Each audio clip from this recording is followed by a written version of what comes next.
Hey there folks, Mark Johnson, tech-snobs.com. 3 big killer phones on Verizon: Droid DNA, Galaxy Note 2, Razer Max. Which one's the best? Check it out now. Hey there folks, Mark Johnson, tech-snobs.com. Going to be looking at all 3 phones here, kind of good old head-to-head.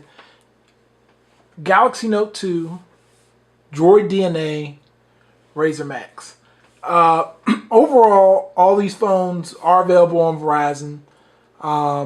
You can get the Note 2 on pretty much every carrier here in the States as well. But I would say these are the top, or some of the top 3 phones. I mean, you can definitely argue with the Galaxy S3 and, a few other phones on Verizon. But I would probably definitely say these are, when it comes to overall package, what you can get on Verizon currently, these are the best at the moment.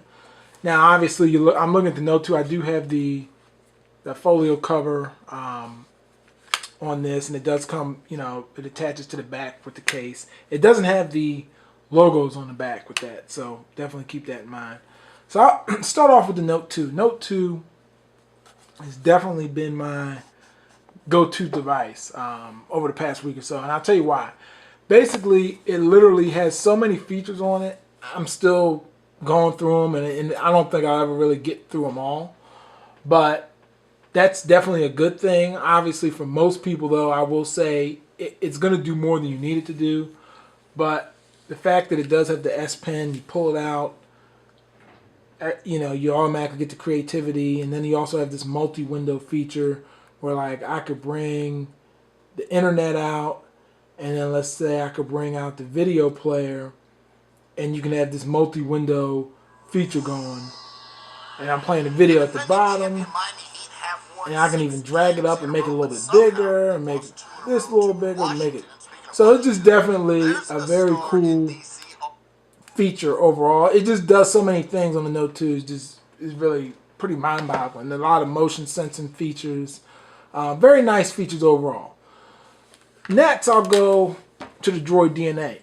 What I like about the Droid DNA is it definitely feels more like a smartphone versus the Note 2 is smaller.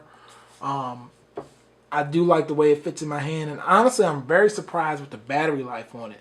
Performance is definitely fast. By benchmarks, this one actually is the fastest of all 3, according to benchmarks. Honestly, I can't tell a difference really between this and the Note 2, but this is a very, very fast phone, very nice phone. 1080p screen is what you get with this. And that could be something, I mean, it looks very good, the screen does, but I don't think it's something where it's, it's at a point where it's super, super noticeable, and that's because you're on a 5-inch screen. But it's got like a 441 per pixel inch, and that's crazy. I mean, there's no other phone or device that comes close to that. So you look at this screen, though, you will get spoiled. You will like it. And it's just a very nice phone. The nice design. It feels like a very nice, piece of hardware. Just quality. HTC did a real good job with that.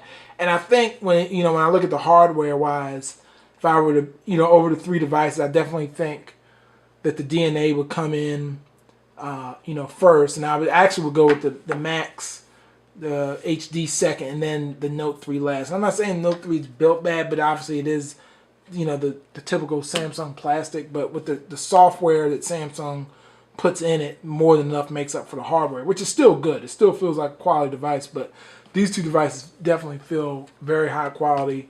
Got the Kevlar back on the Razer Max HD as well. Speaking of Razer Max HD, on to that one. The main thing with this one, this does have the best battery life out of all the devices. It's got the small screen size at about 4.7 inches. Very similar in size to the Droid DNA, so very close in that. Screen is good. Battery life is great, of course. Motorola has its tweaks to the OS, which is not too much from stock Android. There's some changes. HTC has the Sense, and then with the Note 2, you have the TouchWiz, and that looks definitely different how the apps and things go. But I will say, stock Android for me, it's okay, but I kind of like the tweaks of the Sense and TouchWiz better because I just feel like you get more bang for your buck. You get a lot more software features at it. And sometimes when I'm playing with a Motorola phone or even a Nexus, like I'm using it and there's really nothing in it that kind of stands out to me that, you know, it's like, oh, that's a cool feature, because like it's really kind of plain. And you know, I think a lot more for modders and people that are loading ROMs and stuff, which I really don't do. That's more of a phone for them. And typically Motorola's had locked bootloaders, so you really can't do it anyhow. So, you know, that's not really a plus in that aspect.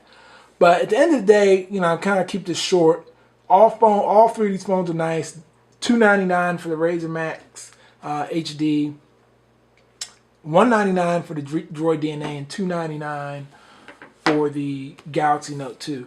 Now, I'm going to give it my ranking. I'm going to rank the Note 2 as first, Droid DNA, and then I'll say the Razer Max HD. Now, I'm saying that because the features of Samsung, even though I think the hardware isn't as good as the other two devices, from an aspect of, you know, the build quality, I'm just looking at this, pretty much strictly the phone.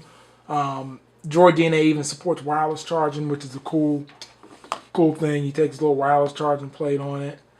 As soon as you sit it down on that, you see a little wireless charge pop up. It's just got cutting edge hardware on there. But the thing with the Note 2, you got the S Pen, and you have so many software features. I mean, just everything from swiping your hand to take screenshots to looking at, you know, going into the settings, and you go to all the motion. Where's that at? All the motion features. I mean, it just, look at all these motion things. All these things it could do. By far, it just has more features than anything I've ever used. The Droid DNA definitely has a lot of nice features with Sense. I mean, if you've used Sense 4 before, it hasn't really changed all that much from the HTC One X, but it's definitely very fast. It's much better, I think. It's smoother than the One X, and that, you know, it does have a quad-core processor in it. And then the Razer Max, it's fast. Of course, I noticed some more sluggishness. This only has a dual-core processor, but for most people, it will get the job done.